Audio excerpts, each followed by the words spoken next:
Hello, I'm Liz Von Tofkirchen, and I'm a student at Emporia State University's School of Library and Information Management. Today I'm going to talk about archival appraisal frameworks, how and why archives are striving to create robust frameworks for archival artifact collections. So let's get started. If you've ever managed an archive, or even worked in one, you probably are familiar with existing backlog issues. Most archives have them. Some archives are also facing overwhelming levels of donations in addition to their existing backlogs. So in this presentation, I'm going to talk about why creating a framework, which includes a digital preservation policy, can be extremely helpful for anyone working in any archive anywhere. Using the framework can help with digitization decisions on intake and reappraisal. It can help with challenges, and it can be generally useful in many ways. Then we'll have a conclusion, and I'll show you my references. You ready? So the existing backlog. I think everyone who's ever worked in an archive has dealt with this situation, but if you're new to an archive, it might be shocking. You might be faced with piles and boxes and bins and drawers full of things. You may have some projects that are partially digitized, some projects that are not at all digitized, and some that are finished. And you may find, depending on the level of turnover that your archive has faced, inconsistent metadata. And these are issues that are hopefully often solved with a strong framework. Overwhelming donations is another issue that some archives have. I know working in a public library archive, we definitely had this issue. Every patron thinks that every stack of papers that they have is something vitally important that needs to be saved for posterity. Patron donations aren't the only place that these overwhelming donations can come from. Sometimes they come from other institutions, such as your local historical society, or maybe at a college or university nearby. And how do you decide what to include? Well, this is one area that can be where a framework can be really useful. So you create a framework. What should we include in our framework? Well, for sure, we should include a digital preservation policy. Another thing that probably would be included in a framework such as this would be your intake forms.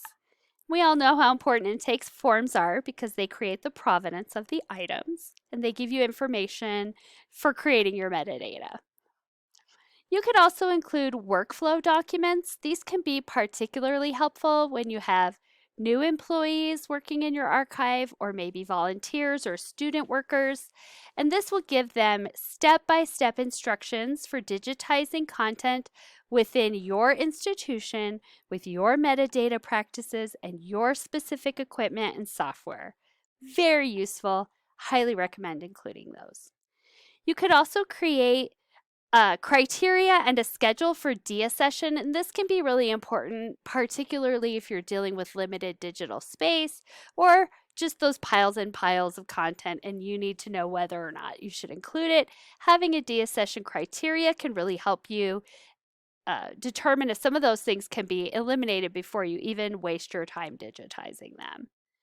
Another thing you can have in your framework would be a division of the workload among the different employees that are involved with working in your archive. So you could say the archive manager is going to deal with these projects and maybe these volunteers will be in charge of these projects and so forth. And that can be really helpful to give everybody a more manageable job within your archive.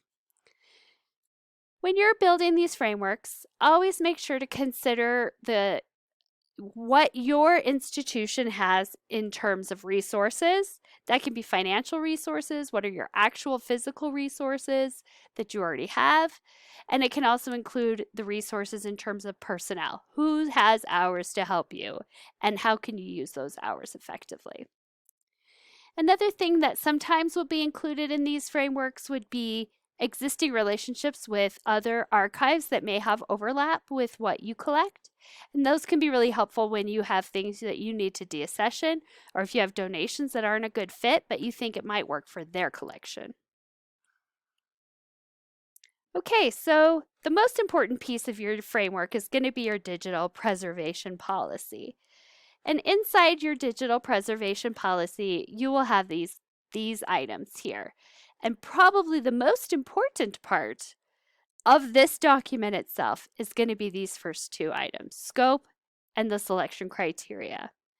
Knowing the scope of your collection is key. It is vitally important to helping you determine what you need to keep and what you should not keep.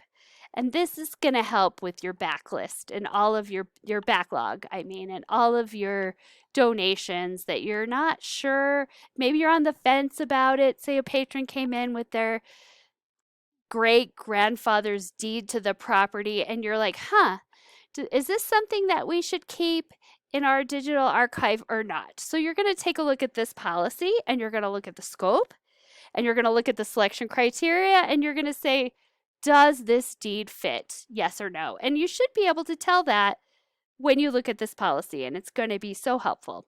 Some other things you can include in this policy, or that you should include, would be what kind of metadata you're going to use, whose responsibilities are each task inside of your, and you may not want to break it down by task, but just who's responsible for your archives specifically, and how frequently you want to review this document should also be included in the document itself.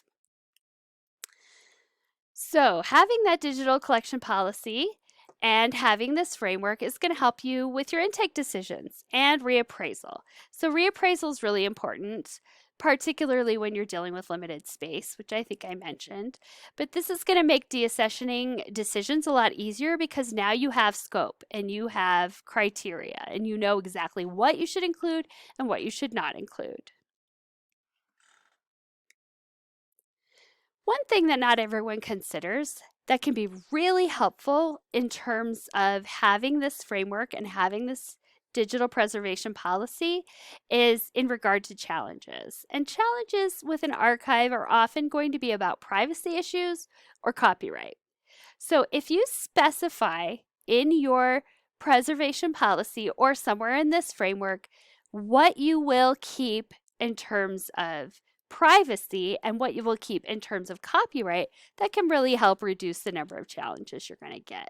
So an example of that might be if you collect yearbooks, like high school yearbooks, you might have a part of your policy or part of your framework might say that we're only going to collect yearbooks that are 5 years old or older so that we have no minor children represented in our archive or something to that effect. And that would keep your patrons safe from potentially minor children being exposed online. That's just one example, but there are a myriad of ways where you can specify within your framework or within your digital preservation policy specifically what you will keep and what you will not in terms of privacy and copyright. For example, you might say, we're only going to collect items that are no longer in copyright, or we're only going to collect items where we own the copyright. Now, those are obviously very narrow, but those are examples of what I'm talking about here, how you can specify in your policy and framework to help protect you from potential challenges. So in conclusion, creating a framework for your archive can help with intake decisions and can help you reappraise some of your giant backlog to potentially reduce it. It houses your very important digital preservation policy document. It can help you divide the workload evenly and fairly or effectively. It can specify workflow patterns, which is huge, particularly if you have volunteers or student workers who need a lot of direction. Having these documents in place can mean that you don't have to be there to walk them through it step by step every time. The document can do that for you. It can specify workflow patterns, and it can also provide additional support to help fight against potential challenges when it comes to copyright or privacy. Thank you very much. These are my references. Thank you very much for your time.